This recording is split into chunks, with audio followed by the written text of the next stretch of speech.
ada di Kampung Susu Dinasti Gondang, Kabupaten Tulungagung. Nah, menurut informasi bahwa kampung ini sangat berpengaruh terhadap perekonomian masyarakat karena kampung ini memperkerjakan masyarakat. Nah, ada apa saja di kampung ini dan kenapa bisa jadi wisata? Yuk ikuti saya.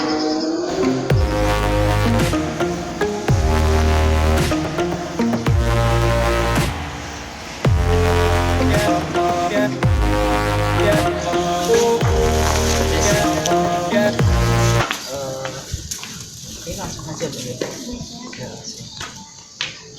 Kampung Dinasti, Kampung Susu Dinasti. Ini sebenarnya berlatar belakang dari apa sih Bu? Kok punya ide seperti ini? Jadi Kampung Susu Dinasti itu bermula dari di tahun 2008. Waktu itu saya membuat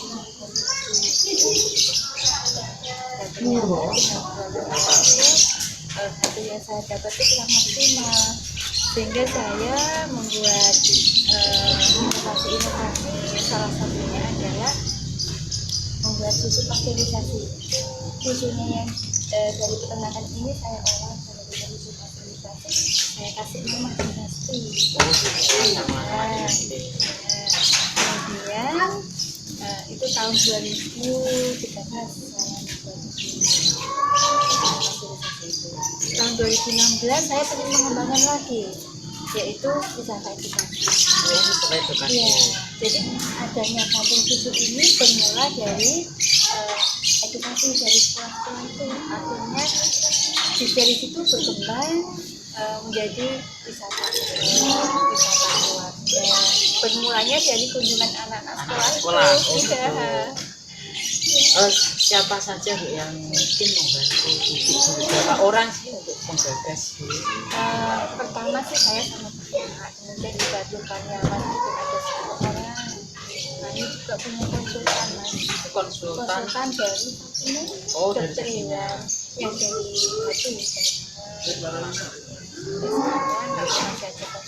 termasuk juga pada waktu pembuatan susu pasteurisasi juga setting untuk pembuatan wisata ini kami dibantu oleh konsultan. Dari konsultan.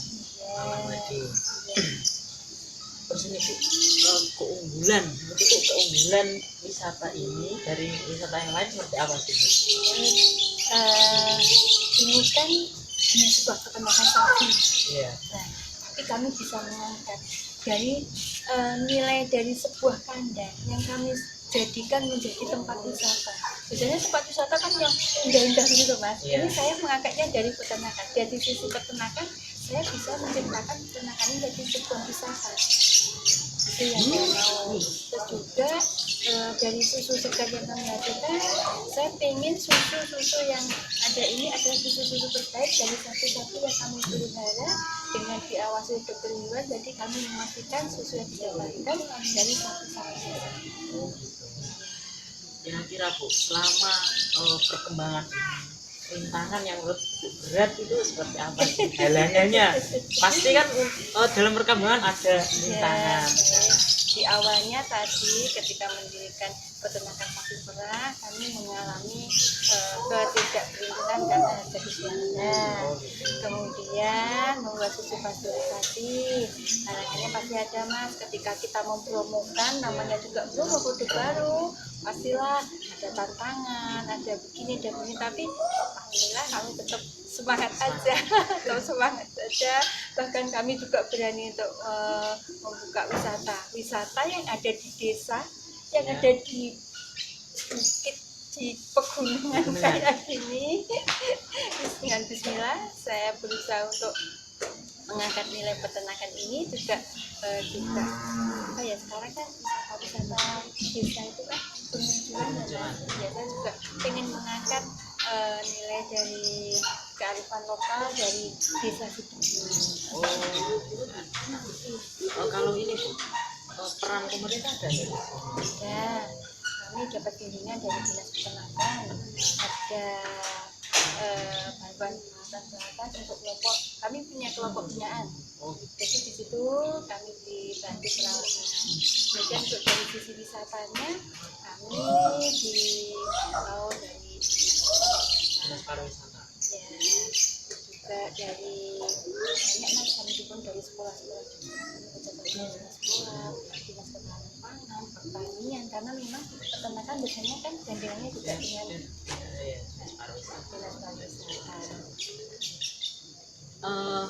Bentuk promosi ibu ketika akan mempromosikan ke pabrik, kira-kira apakah hanya dari brosur atau mungkin melalui face to face dan sebagainya? Ya, beberapa jalan telah saya tempuh Mas, mulai dari face to face kami ke sekolah untuk menawarkan proposal edukasi, kemudian kami juga di dunia maya medsos ada IG, ada FB, terus juga itu yang kami pakai Mas. Ya, Bisa disebutkan Bu, IG dan FB-nya? ya. IG-nya adalah Kampung Susu Dinasti. Kampung Susu Dinasti Tulungagung. FB-nya juga Kampung Susu Dinasti. Ini yang terakhir Bu, harapan Ibu terhadap pemerintah atau terhadap pemerintah lah, intinya apa? Harapan ke depan. Harapan ke depannya adalah kami yang ada di pedesaan seperti ini mohon kiranya tetap diperhatikan oleh pemerintah tentang kemajuan dari wisata ini, karena secara tidak langsung kami mengambil tenaga kerja lokal kita. Jadi dengan adanya Kampung Susu ini kami berharap bisa mengangkat nilai-nilai ekonomi dari warga sekitar. Kami membutuhkan, akhirnya kan dengan adanya ini kami juga banyak kami mengambil dari tenaga kerja kita. Terus juga dengan adanya Kampung Susu ini akhirnya kan jadi tempat wisata ya Mas, tetangga-tetangga bisa jualan ini, bisa jualan itu. Jadi saya ingin pemerintah juga tetap mendukung usaha ini sehingga bisa mengangkat nilai dari kearifan lokal dan warga sekitar. UMKM. Betul. Udah Bu, terima kasih banyak. Ya, sama-sama Mas, terima kasih, sukses selalu. Ya, terima kasih.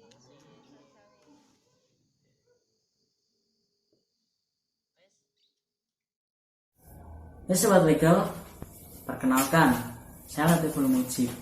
Kembali lagi di channel Legal Access ID. Nah, di video depan tadi mungkin dari teman-teman adakah yang tahu lokasinya atau mungkin pernah berkunjung ke lokasi tersebut? Di manakah lokasinya? Yaps, di Kecamatan Gondang, Kabupaten Tulungagung. Nah, Kampung Susu Dinasti Kecamatan Gondang, Kabupaten Tulungagung tersebut merupakan salah satu UKM yang pada tahun 2015 lalu telah menjadi wisata edukasi berbasis peternakan. Sedikit saya akan mereview mengenai observasi saya ke sana, bahwa pada tahun 2005 lalu Kampung Susu Dinasti tersebut hanyalah sebuah peternakan, jadi peternakan sapi biasa. Nah, itu kemudian hasil dari peternakan itu adalah susu sapi. Susu sapi tersebut dibawa ke KUD, Koperasi Unit Desa. Tetapi harga jualnya sangat murah. Nah, menurut pemilik perusahaan ini nggak mencukupi untuk biaya operasional, sehingga harus mencari terobosan baru. Akhirnya ketemulah sebuah terobosan dengan cara mengemas sendiri dan memasarkannya ke masyarakat sekitar serta pemerintah setempat. Ternyata banyak sekali orderan dan pesanan. Kemudian berkembang lagi menjadi agrobisnis. Dan hingga sekarang telah berkembang menjadi wisata edukasi berbasis peternakan dengan produknya susu sapi dan susu kuda. Mungkin teman-teman akan berpikir bahwa sebenarnya UMKM itu apa sih? Kriteria UMKM itu apa sih? Apakah seluruh usaha bisa dikatakan UMKM? Apakah usaha yang berbasis besar aja yang bisa dikatakan UMKM?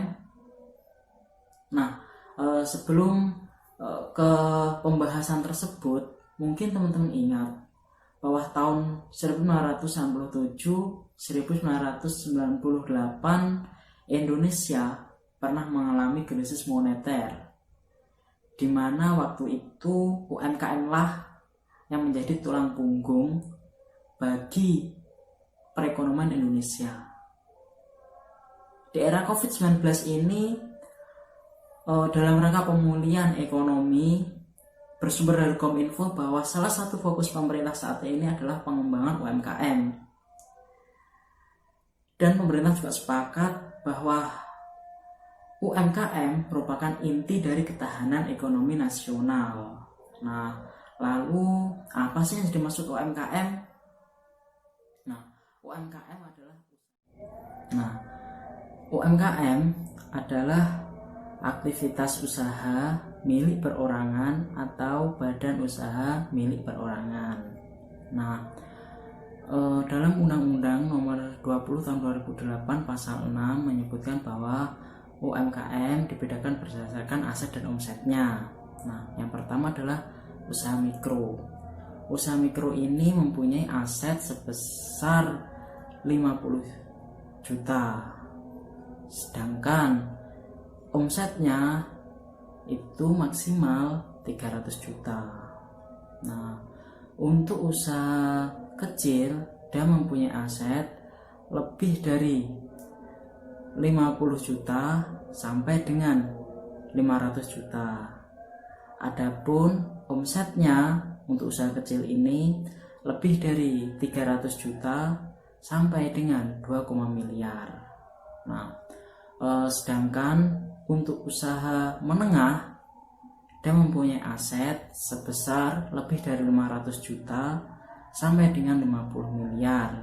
Tentu omsetnya lebih besar, lebih dari 2,5 miliar sampai dengan 50 miliar. Nah, untuk kampus dinasti ini mempunyai omset sebesar 2,13 miliar per tahunnya. Jadi dia itu masuk dalam kategori usaha menengah.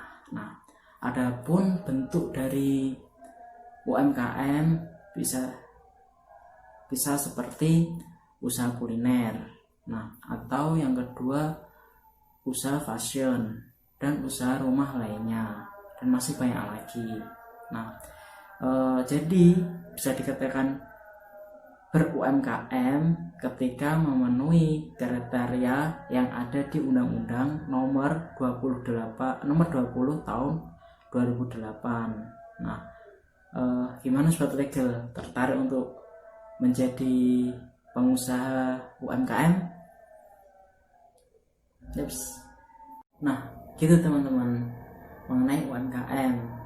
Gimana, tertarik untuk menjadi pengusaha dan penghasilan UMKM? Sekian dari saya mengenai UMKM. Sekian dari saya, semoga bermanfaat. Dadah.